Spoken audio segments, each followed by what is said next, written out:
ముందు వీడియోలో సవర్ణ దీక్షకి సంబంధించి ఆకారానికి సంబంధించి ఆనే అచ్చుకి సంబంధించి నేను ఉదాహరణ చెప్పుకున్నాను కదా. ఇవాళ ఈకి సంబంధించిన ఉదాహరణ చెప్పుకున్నాను. అంటే పూర్వపదం చివరి ఈ అనే అచ్చు దాని పరంగా ఈ అనే అచ్చు ఉంటే ఎలా మార్పు వస్తుంది. ఇప్పుడు ఋషి ప్లస్ ఈశ్వరుడు అని ఉంది. ఋషిలో చివరి అచ్చేంటి ఈ. మీరు అనుకుంటున్నారు సు అని రాస్తున్నారు, ఉన్న రాస్తున్నారు ఏంటని. అంటే మన అల్లల స్వరూపం ఇది కానీ ఇలా మనం పలకలేము కాబట్టి దాని మీద అచ్చుని గుర్తుని పెట్టి మనం పలుకుతున్నాం. ఇప్పుడు ఇక్కడ ఉన్న అచ్చు గుర్తు ఏంటి ఈ. ఆ ఈ వేరే తీసినప్పుడు ఇక్కడ అల్లే ఉంటుంది, అల్లే ఉంటుంది. ప్లస్ ఈ దాని పరంగా ఏ అచ్చుంది ఈ స్వరుడు. అంటే పూర్వపదం చివరి ఈ ఉంది, దాని పరంగా ఈ ఉంది కదా.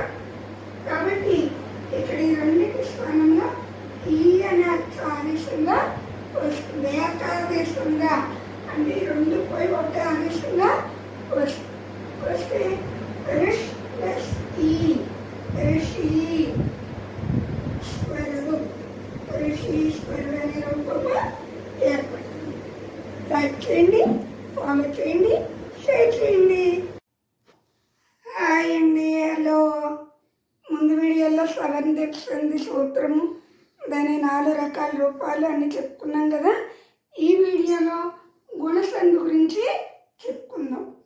గుణములు అంటే AOR ఈ మూడింటిని గుణములు అని అంటారు. ఈ గుణములు ఆదేశంగా వచ్చే సంధి కాబట్టి ఇది గుణసంధి. ఎందుకైంది గుణసంధి? గుణములు ఆదేశంగా వస్తాయి కాబట్టి గుణసంధి. దీని సూత్రం చూడండి. ఆకారములకు ఈ ఊరులు పరమైనప్పుడు క్రమంగా ఏవోర్లు ఏకాదేశమగును.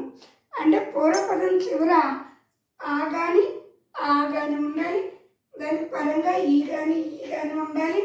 ఉన్నప్పుడు వీటి స్థానంలో ఏ అనేది ఏకాదేశంగా వస్తుంది. ఏకాదేశంగా రావడం అంటే సంధి చేసే రెండు పోయి వర్ణాలు ఆదేశ వర్ణం ఒక్కటే వస్తుంది.